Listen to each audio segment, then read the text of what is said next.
Assalamualaikum warahmatullahi wabarakatuh. Perkenalkan, kami dari kelompok 3 akan menjelaskan mengenai teori pemungutan pajak dari mata kuliah perpajakan.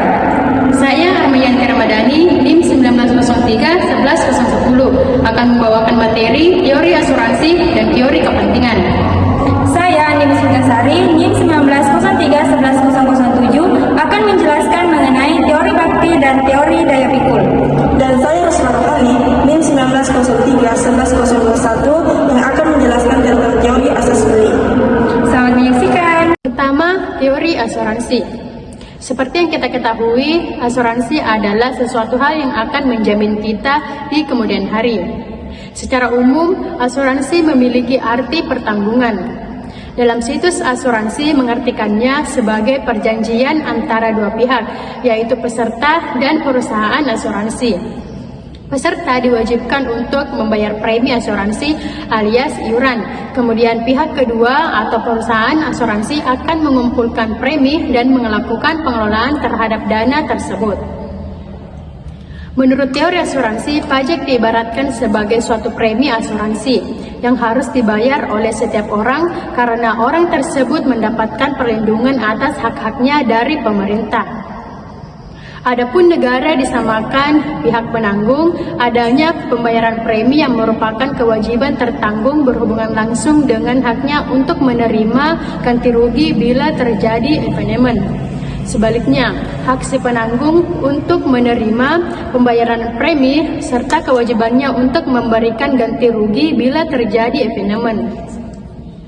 Sebenarnya teori ini sudah lama ditinggalkan dan karenanya banyak para ahli menentang teori ini karena dalam kenyataannya negara tidak memberikan ganti rugi begitu saja bila seseorang meninggal, mengalami musibah atau sebagainya, seperti halnya dalam perusahaan asuransi. Dan di samping itu tidak ada hubungan langsung antara pembayaran pajak dengan nilai perlindungan terhadap pembayaran pajak.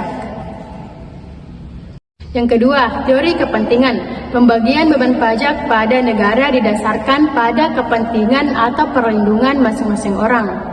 Teori ini mengatakan bahwa negara mengenakan pajak terhadap rakyat karena negara telah melindungi kepentingan rakyat.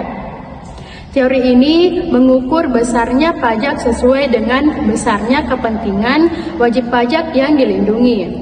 Jadi semakin besar kepentingan yang dilindungi, maka semakin besar pula pajak yang harus dibayar. Teori ini menunjukkan bahwa dasar pembenar mengapa negara mengenakan pajak karena negara telah berjasa kepada rakyat yang selaku wajib pajak, di mana pembayaran pajak itu besarnya ekuivalen atau setara dengan jasa yang diberikan oleh negara kepada orang tersebut. Contohnya, seorang pengusaha, ia membutuhkan jasa negara, misalnya keamanan perusahaannya, izin-izin usahanya, maka ia memerlukan banyak kepentingan kepada negara. Maka wajar bila seorang pengusaha tersebut membayar pajak lebih besar daripada orang yang tidak memiliki usaha. Nah, yang ketiga yaitu teori daya pikul.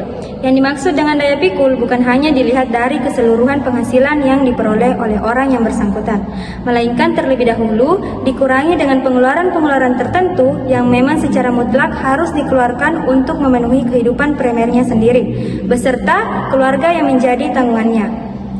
Berdasarkan pendekatan daya pikul, pajak dikatakan telah dibebankan secara adil apabila mengacu pada biaya pikul wajib pajaknya. Semakin besar kemampuan seseorang, tentu semakin besar pula pajaknya. Hal ini juga berlaku sebaliknya. Jadi, yang digunakan untuk melihat keadilan beban pajak adalah kemampuan membayar wajib pajak tersebut. Contoh jenis pajak yang menggunakan pendekatan daya pikul adalah pajak penghasilan. Di dalam pajak penghasilan, seseorang atau suatu badan baru dapat dikenakan pajak apabila mempunyai kemampuan bayar. Sementara terhadap wajib pajak orang pribadi untuk wajib pajak dalam negeri, mereka dibatasi oleh batas PTPK, yaitu penghasilan tidak kena pajak. Kalau untuk badan usaha, mereka dapat dikenakan pajak bila mempunyai keuntungan bersih. Nah, yang keempat, teori bakti. Teori bakti mengajarkan bahwa penduduk adalah bagian dari suatu negara. Oleh karena itu, penduduk terikat pada keberadaan negara dan karenanya wajib pajak membayar pajak. Dalam arti wajib berbakti kepada negara. Dalam teori ini, dasar keadilan pemungutan pajak terletak pada hubungan rakyat dan negaranya. Penganut teori bakti mengajukan untuk membayar pajak kepada negara dan tidak bertanya-tanya lagi apa yang menjadi dasar bagi negara untuk memungut pajak.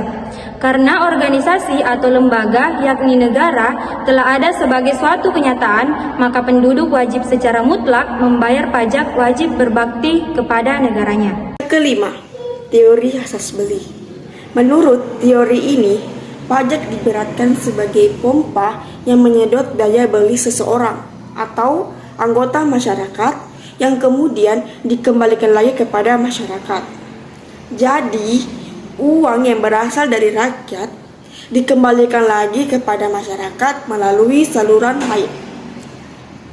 Pajak yang berasal dari rakyat kembali lagi kepada masyarakat tanpa dikurangi, sehingga pajak hanya berfungsi sebagai pompa penyedot uang dari rakyat yang akhirnya dikembalikan lagi kepada masyarakat untuk kesejahteraan masyarakat, sehingga pajak pada hakikatnya tidak merugikan rakyat. Logika teori ini adalah pajak digunakan untuk kepentingan umum, maka baik mereka yang membayar pajak maupun tidak membayar pajak dapat memperoleh manfaat daripadanya. Jadi, bukan dari satu pihak dibayar untuk pihak lain, di mana pembayar tidak mendapatkan apa-apa.